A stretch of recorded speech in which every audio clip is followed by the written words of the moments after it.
Bon, alors, donc c'était au siècle dernier. Ouais. Vous savez que, là j'ai le truc, parenthèse que je fais, c'est, vous savez qu'il y avait déjà Madonna au siècle dernier. Comme quoi, il y a des maladies qu'on n'arrive pas à guérir. Il n'y a pas d'antibiotiques contre Madonna, d'anxiolytiques. Alors pourquoi train de vie? Pourquoi pas? D'abord, nous aimons les trains, nous, les fondateurs, alors Marie-Hélène, Bernadette, Emmanuel et moi. Bien sûr, il y a un problème avec le wagon-restaurant. Il n'y a plus de wagon-restaurant dans le train. Si on veut manger, il faut apporter son sandwich sauce moutarde, son kebab ou ses panais avec un réchaud pour les faire cuire. Mais bon, le train est quand même très sympa.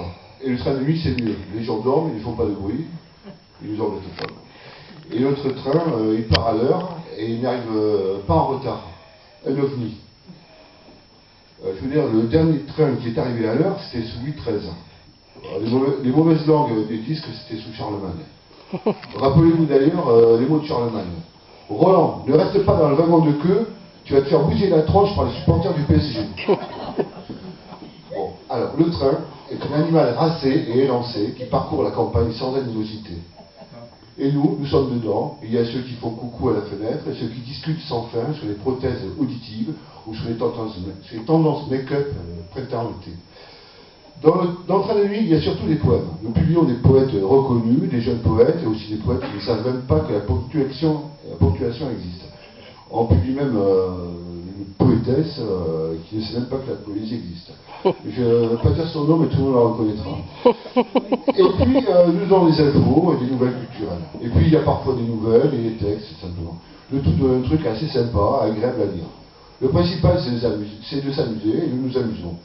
Alors voilà, pour continuer de s'amuser, je vous demande de nous envoyer toujours et encore des poèmes, des textes, des proverbes, et pourquoi pas des dessins. Et puisqu'on parle de proverbes, je vais terminer en citant un célèbre proverbe, enfin célèbre, c'est vite dit, il n'y a que moi qui le connais.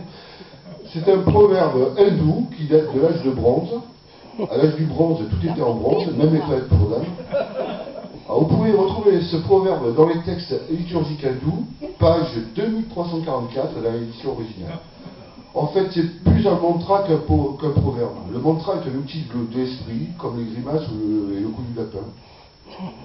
Alors voilà, voici ce proverbe. Alors, le proverbe. Bon, c'est un proverbe assez spécial. C'est moi qui l'ai traduit et je sais pas trop. Je parle pas très bien hindou.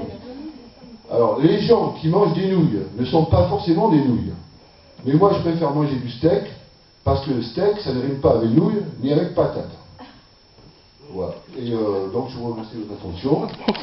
Et puis,